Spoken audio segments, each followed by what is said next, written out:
Kembali lagi di Apa Kabar Indonesia Pagi, saya ingin langsung ke Fahmi Radi, ekonom energi dari Universitas Gadjah Mada. Pak Fahmi, mungkin apa yang bisa disampaikan kepada pemerintah begitu ya, tanpa harus mengusik hajat hidup sebagian kalangan ini begitu?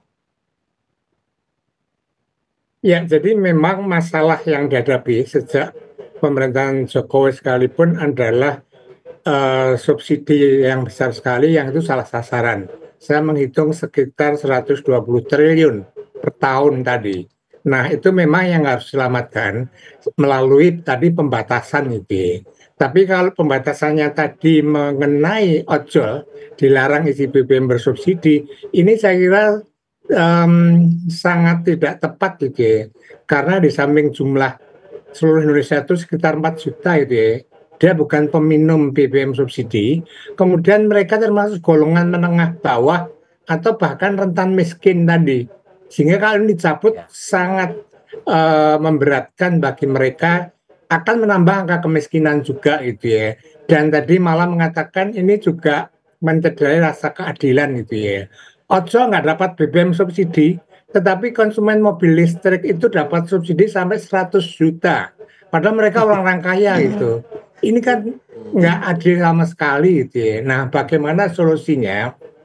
Saya setuju memang harus segera dibatasi gitu ya, segera diputuskan. Oke, Nah, pembatasan seperti oke, apa? Pertamina pernah menggunakan My Pertamina, pernah menggunakan Kiros hanya pada uji coba tapi tidak pernah diterapkan karena sulit itu di lapangan itu implementasi di ya. lapangan Nah, ya. menurut saya gunakan saja kriteria yang mudah diterapkan. Yang boleh memperoleh BBM subsidi adalah sepeda motor, seluruh sepeda motor, termasuk ojol tadi gitu ya. Nah, kemudian yang kedua Oke, adalah angkutan barang, angkutan orang gitu ya, yang plat kuning tadi, terutama angkutan barang kebutuhan pokok, kalau itu dicabut dan dinaikkan, pasti akan punya dampak terhadap inflasi tadi. Nah, itu kriteria yang Baik, mudah dan segera saja diputuskan, tidak hanya baik, wacana-wacana yang kemudian muncul baik Pak Fahmi. pelarangan ojol tadi. Ini ironis, Mas Fadil.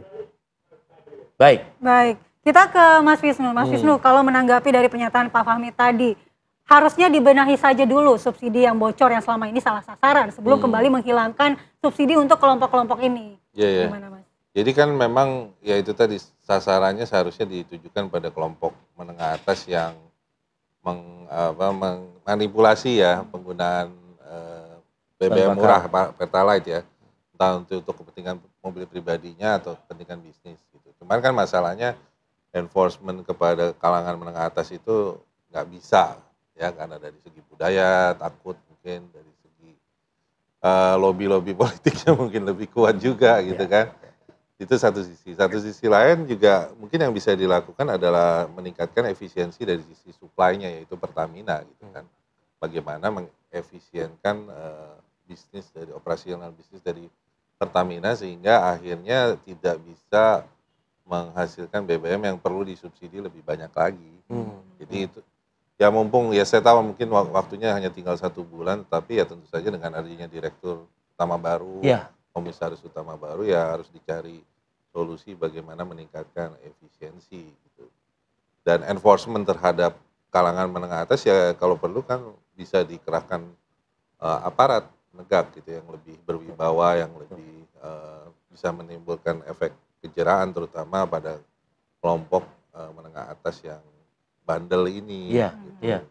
Jadi Karena percuma sudah banyak banget kan aplikasi, implementasi, ya kan? Dalam Nggak bentuk jalan. kartu, dalam bentuk macam-macam begitu. iya Tapi ya. faktanya di lapangan, Faktanya di lapangan kan ya itu tadi ya petugas BBM mana berani kalau dimarahin sama ya, para konsumen misalnya. konsumen yang lebih kaya atau lebih punya kuasa gitu kan dari segi psikologi jadi harus didampingi oleh aparat kalau memang pemerintah serius. Nah ini saya rasa kebijakan ini subsidi BBM ini saya rasa akumulasi ya dari kegagalan dalam membangun apa istilahnya independensi energi kita Oh iya? gitu. Ya iyalah karena ya ini kan udah terjadi sejak zamannya Pak Harto mundur kemudian pasca Soeharto dari zaman Ibu Mega dari zaman Pak SBY kemudian Pak Jokowi mungkin nggak terlalu Gus Dur. begitu banyak. Nah, sekarang muncul lagi isu ini. Jadi memang masalah independensi energi itu belum terselesaikan setidaknya hingga puluhan tahun ya, berapa dekade ini. Jadi ya ini PR dari terutama Pertamina dan Kementerian Energi untuk bagaimana mewujudkan independensi energi. Kalau enggak ya Akan terus berulang lagi, akan BBM lagi, ribut-ribut lagi soal subsidi, pencabutan subsidi, efeknya terhadap golongan menengah bawah. Jadi recycle terus nih. Akan berkutat di situ-situ Di saja ya situ-situ aja. masalahnya. Padahal kan harus ada solusi bagaimana misalnya menghilangkan ketergantungan terhadap BBM misalnya kan. Oke, apa electronic soal energi vehicle, baru terbarukan. EV, tapi kan tapi EV kan juga masih banyak kekurangannya ya, lebih banyak dikonsumsi oleh kalangan menengah atas ya. Padahal kan yang dibutuhkan justru kalangan menengah bawah. Oke. Baik, Mas Wisnu Juwono, terima kasih. Pengamat kebijakan publik dari Universitas Indonesia dan juga Pak Fahmi Radi. Terima kasih Pak Fahmi. Analis ekonom energi dari UGM. Terima kasih. Sehat selalu Pak Fahmi dan juga Mas Wisnu. Ya, Terima kasih Mas. Oke. Pak Wisnu. Terima kasih Pak. Ya, makasih Pak. Salam Pak. Jangan